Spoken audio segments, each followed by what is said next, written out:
ঘষে না তাকে বলে ধরা। ধরা করিয়ে দিয়েছে মাইকটা কোমরে সুন্দর গহনা চটিতে, গায়ে কোনো বসন নাই, শুধু গহনাই আছে।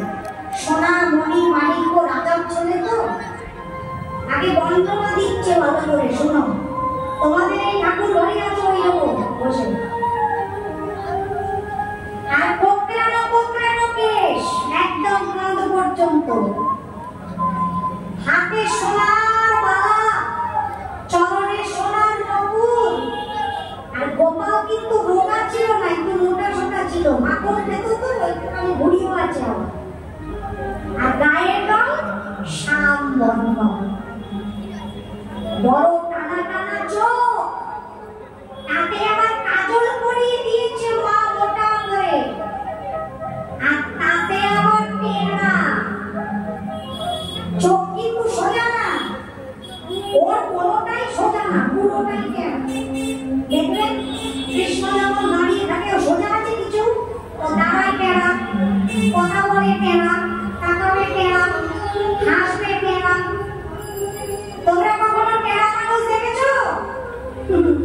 যার দিকেই তাকান না কেন মনে হয় আমার দিকেই তাকিয়ে আছে। গোবিন্দ টেরা কিন্তু, এই যে তোমরা মন্দিরে এসেছো কীর্তন শুনতে, গোবিন্দকে দর্শন করেছো তো? যতজন তাকিয়েছে ওনার দিকে সবারই মনে হবে আমার দিকেই তাকিয়ে আছে। টেরা নামটা টেরা।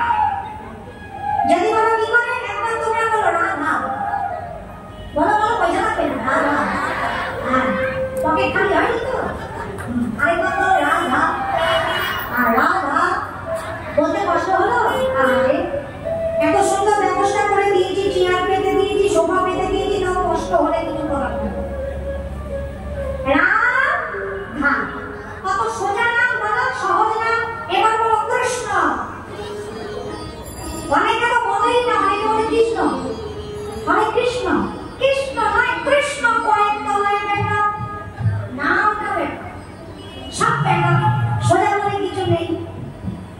সে ছোট্ট গোপাল, যার স্বভাবটাও পাকা।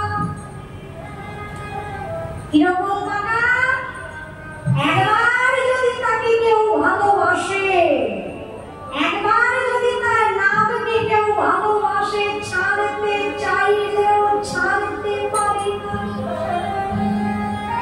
এই যে তোমরা কীর্তন শুনতে এসেছো, আজকে যারা একদম প্রথম শুনলে এই পদাবলী কীর্তন, এটুকু তো বলতে পারি, আর যদি আশেপাশে কোথাও শুনো কীর্তন হবে, না গিয়ে থাকতে পারবে না।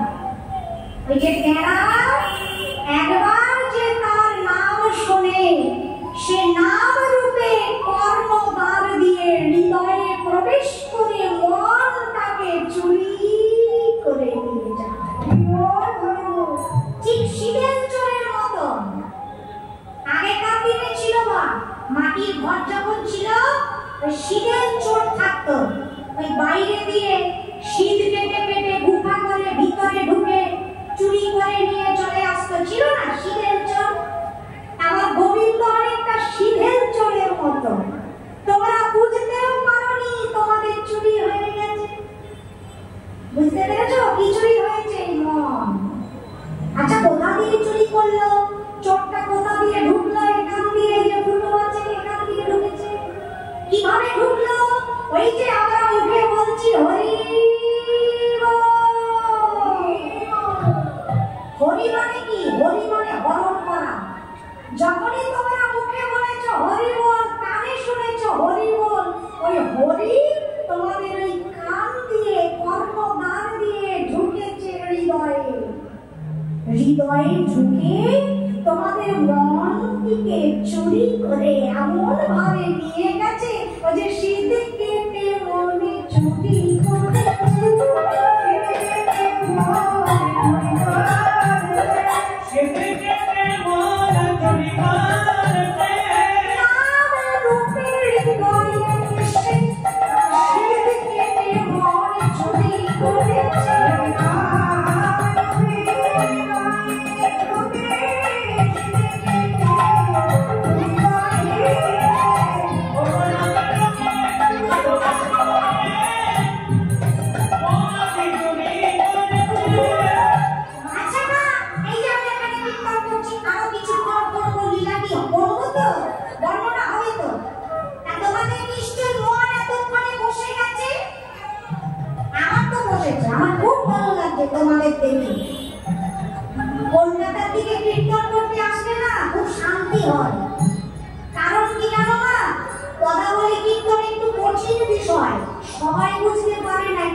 কীর্তনের পদগুলো ভালো করে শুনলে অর্ধেক মানেও বুঝতে পারবে না, এত কঠিন।